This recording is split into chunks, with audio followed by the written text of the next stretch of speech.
Hey, what's up guys? MKBHD here, back with a bit of a different type of video in the midst of all the Galaxy S10 hype.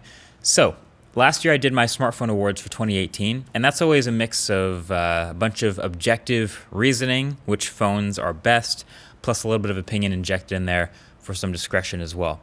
But what I didn't have in that awards was a favorite smartphone of the year to use category.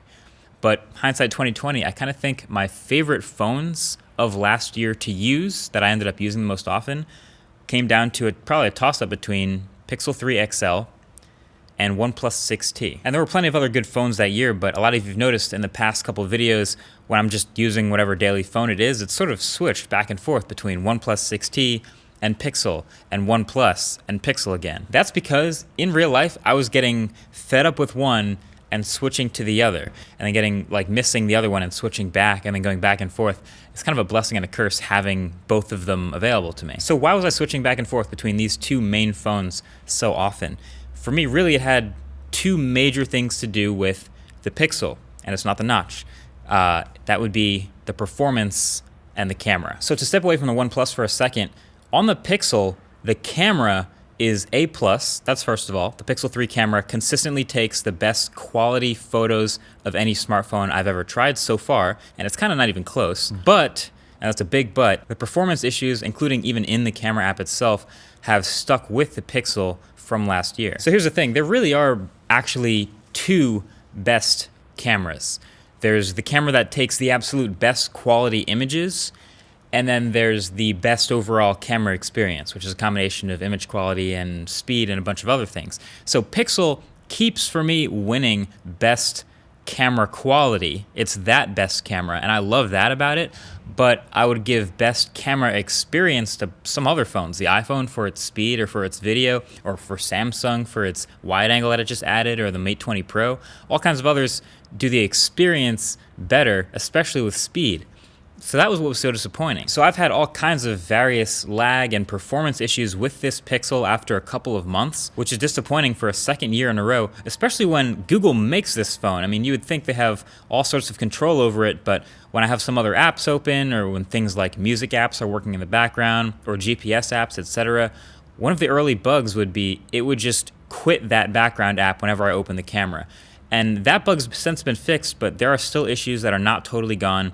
I'm thinking maybe 4 gigs of RAM actually really isn't enough. So the OnePlus, the 6T, this is the McLaren edition, by the way, that I've been using for a couple weeks, and I really like it. The performance has been fantastic. A+ performance, actually. It's the fastest Android phone I've ever used. But, and that's another big but, the camera, not so great. So if the Pixel had a better performance more consistently, this would be my far and away favorite phone. Or if the OnePlus had a better camera, then this would be by far and away my favorite phone. It kind of comes down to that feeling that there's just never any perfect phone. So the dilemma is Pixel, A+ camera, C+ performance, or OnePlus 6T, A+ performance, C+ camera. Which do you choose? And for me, that was why I kept going back and forth. Now, I gotta give some credit to the Google Camera APK. For those wondering, it does make a difference. So you can install what's essentially a port of the Google Camera app on the OnePlus 6T instead of the OnePlus Camera app.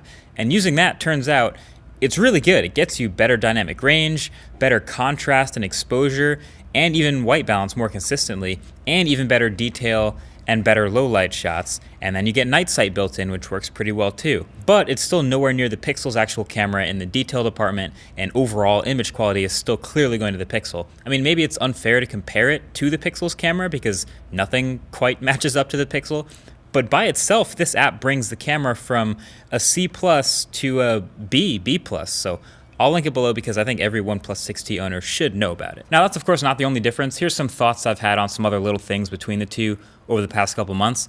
The display on the Pixel 3 is definitely better than on the OnePlus, but it's not massively different enough to make a huge difference to me. You would think for me, a Pixel peeper, a larger, higher resolution display would automatically take the advantage over the 6T. But then again, the 6T has a way less obtrusive notch. But honestly, at this point, neither of the notches bother me that much, so the display was a net zero. It wasn't a deal breaker at all for me in either direction. But for you, it might be different. Matter of fact, most people will agree that the OnePlus 6T has one of the notches that's easiest on the eyes for any phone that came out last year, and it wasn't too weird interfacing with most apps. It fits neatly in the notification bar, and it didn't get in the way of icons. So if you're one of those people that really hates notches, then that could actually be a big swinging point for you. Build quality is also different between these two in materials and construction of these two phones. The batteries are different sizes. One of them is water resistant, the other isn't. One of them has wireless charging and the other doesn't. And that turned into one of the main things I really missed about the OnePlus 6T, is it not having wireless charging. And a lot of other phones coming out now, just generally you kind of expect a flagship to have wireless charging, and I missed it. Now I know they love their dash charging and their fast charging is super good, but I have wireless chargers in all kinds of convenient places, and it was just really disappointing to not be able to use them as I use the OnePlus 6T. So that's the one thing I miss.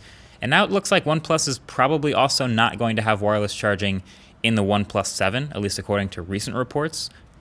Also pretty disappointing. Then the speaker, of course, I gotta give that edge to the Pixel as well. You know, anytime you try to get rid of bezels, you basically have to sacrifice speakers, but the one upside to the Pixel having some of the thickest bezels in the game is it still has huge stereo front-facing speakers, while everyone else's, including OnePlus's, are pretty average at best. And then there's the operating system, so Oxygen OS versus Pixel's Android. And as I said in my review of the phones, Pixel's Android is smarter. It has more useful features like call screening and the now playing song identification and Top Shot and Night Sight in the camera, etc., etc. The list goes on. But Oxygen OS isn't exactly slacking with features either. It's fast, and then it's got things like the shelf, it has dark mode, it has dash charging, it's clean, and it also gets frequent software updates. It's ahead of most of the rest of the skinned phones, even if it's right behind the Pixel. So it's got lots of useful stuff on its own. So what it really comes down to, and the point of this video is, I really enjoyed using each of these phones in the respective times that I use them for different reasons. But the question of, is the OnePlus 6T, this one, better than the Pixel 3 XL? Objectively, no. It really isn't, actually. Like, if you look at it on paper, you get wireless charging, you get water resistance, you get a better camera, you get a better display, you get all these exclusive software features, better build. It's a better phone than the OnePlus 6T.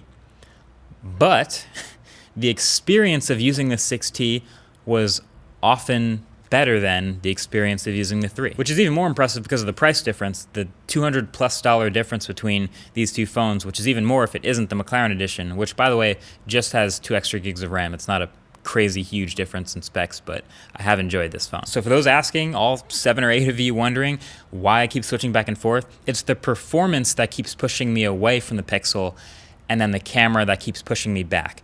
Easily my next favorite phone to use is OnePlus 6T because it's got all these amazing features and it's got excellent performance. But then I go to take pictures and I remember how good this camera is, and then I switch back, and then I'm disappointed by the performance again.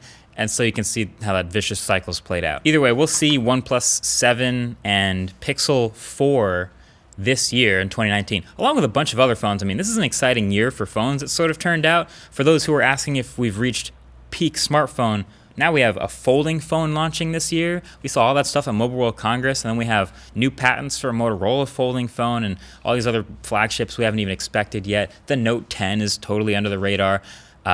It'll be a good year for phones, but let me know what you're looking forward to. We got plenty of videos coming up on all that stuff, including, of course, the S10 review, so let me know what you guys are into. Either way, thanks for watching this one. Talk to you guys later. Peace.